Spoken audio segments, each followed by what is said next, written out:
are many climaxes, right? I mean, you get married, let's say, or you make the team, you get the promotion. But then a few weeks, or days, or hours after the wedding, you realize the work it takes to sustain a relationship. You figure out that no prince or princess charming makes your life complete and gives you the fairy tale happily ever after.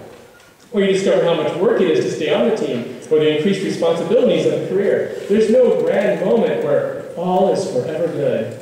I mean, in this life, anyway. So here you are, 18 pages in, 80% up ahead. That's exciting. What will happen? I don't know. You might not even have 80%. You might not have 60 pages. Maybe only 30, or 15, or 5. You could die today or tomorrow. Or in 10 years or 100. I don't know. There are no guarantees. But all the more reason to make it matter. Will you succeed? Yes. Will you fail? Yes. Will it be an exciting, amazing adventure? Well, I suppose that depends in large part upon you. What makes a powerful, exciting, amazing life story anyway? Probably the things that make up powerful, exciting, fictional stories. Honestly, the best stories aren't empty comedies. They're dramas. Big and significant things are at stake. A lot of what I'm sharing at this point is from Don Miller's book, A Million Miles in 1,000 Years. He subtitled the book, What I Learned While Editing My Life. What happened was he wrote a first book, and then they wanted to make a movie about his life because of this book. So he's meeting with producers, and they're editing this movie story of his life, and they have to make changes because he figures out it's kind of boring. He's living a boring life story, and this leads him to some interesting insights. Miller realizes how in world stories, there's purpose in every scene and in every line of dialogue. The movie is going somewhere. And that's the difference between real life and the movies. But maybe it shouldn't be, he says. Maybe this is a reasonable measurement for our own lives. Are we attempting to find and create meaning in every scene, making the most of every moment? Whether it's laboring away in an English class, or dancing the night away at prom, while following the West High School dance policy, of course. Miller says, nobody remembers easy stories. Great characters face conflict, they struggle, and they're better for it. Joy costs pain. You have to jump into discomfort, fear, or your story never happens. We see this in the Harry Potter story. Great stories involve risks and sacrifice but because of this, they're full of richness and reward. The King's Speech, Black Swan, Inception, these were nominated for Best Picture. Hot Tub Time Machine and The Hangover, these were not.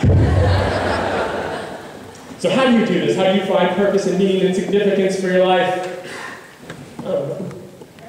There's no 20-minute answer to that. I mean, really, no one can write your story for you. All anyone can do is share their own story, their own experiences and observations, and all you can do is observe and start writing, revising, and editing, and let it unfold. I mean, I think I can tell you not to pointlessly chase elusive Pokemon or green lights on docks, and instead to enjoy the music and the dance through that journey. And if that seems reasonable to you, great. What steps you dance, who you dance with, where you dance, why you dance, even if you dance. These are the amazing things you get to discover. I guess I can share a couple of stories that have impacted me. Story one. Years ago, a guy I don't even know, actually he was up on a stage, but he was sharing about how his first child was born, and he was standing in the delivery room during this amazing moment as he handed over his child, a little baby girl, to him, wrapped up. And he said he gazed down into her face, and he grabbed a hold of her little hand, and she grabbed a hold of his finger, and he said it was an amazing moment, and he stood there looking down at his daughter's face, holding onto her hand, and then he said, then I made a mistake. He said, I blinked. He said he blinked, and when he opened his eyes, he was still holding her hand, but he was now releasing her hand and placing it into the hand of another man on her wedding day. I know. He said he blinked. And when he meant, he went on to explain, he'd gotten so caught up in a busy, mundane life story, just working, pursuing stuff, chasing Pokemon, whatever. And he missed out on the best life story.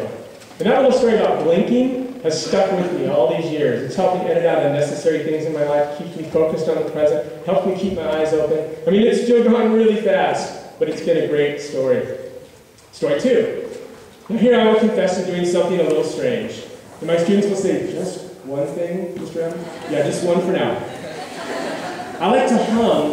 hum to the pitch of fans, machinery, airplanes. I like to find that. So like in a restroom, if I'm alone, and there's a fan going, I try to find the pitch that the fan is spinning in. You just kind of hum right into it until you find that place.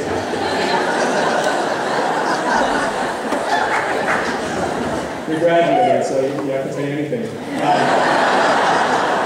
But the reason I do this, and usually nothing happens, but the reason I do this is that every once in a while, somehow, you catch one that's in concert with the room, and it causes the whole place to kind of vibrate. It's the weirdest thing. You can sort of back off from the humming, and the sound continues.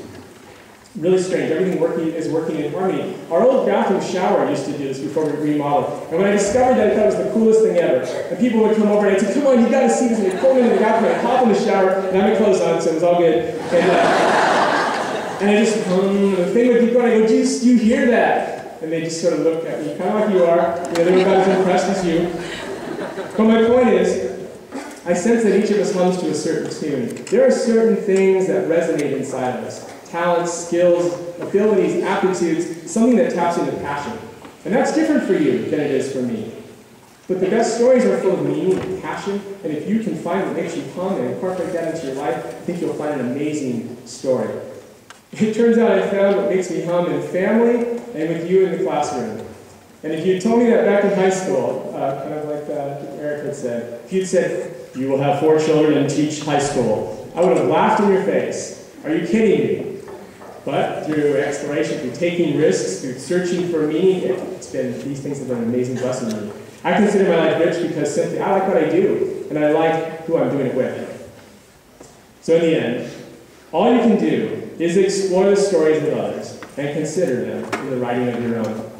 And all I can do is to tell you stories about dancing, linking, and humming, and lay out a little bit of my life story for you to take or leave. It goes fast, no matter what.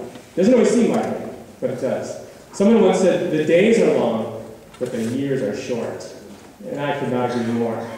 All those tedious hours you spent with classwork and homework, laboring away freshman year, sophomore year, and poof, here you are, about to listen to Pomp and Circumstance and walk out of West High School for the last time. And 10 years from now, 20 years from now, this will be 20 years ago, and you're going to go, wow, I can't believe it. Parents, I'm going to guess you can relate, that you feel me. And I feel you. I have a junior. I'll be in your shoes next year, which is why I want the party hat thing to catch on. So students, hug your parents, smile for those pictures, and keep your eyes open. Dance to the music. Find what makes you hum. And I don't have time to really emphasize this point, but I will say this as well. I hope you will find a good supporting cast for the story of your life. The degree to which you enjoy the music of your life, the measure of success of the dancing in your life, the true wealth of your life is going to come down to the relationships in your life. There are no time for losers in your life story. Find champions. I'm going to miss you guys. You guys have been a rich part of my own life story. It's one of the joys of this job. We get to share a few scenes with characters like you. I want to wish you a happy, great rest of your life. I hope 80 or 90% to come. And thanks again for the chance to be here and remind myself of what really matters. Life is short. It's happening now. Don't miss it. Blessings to you, class of 2011.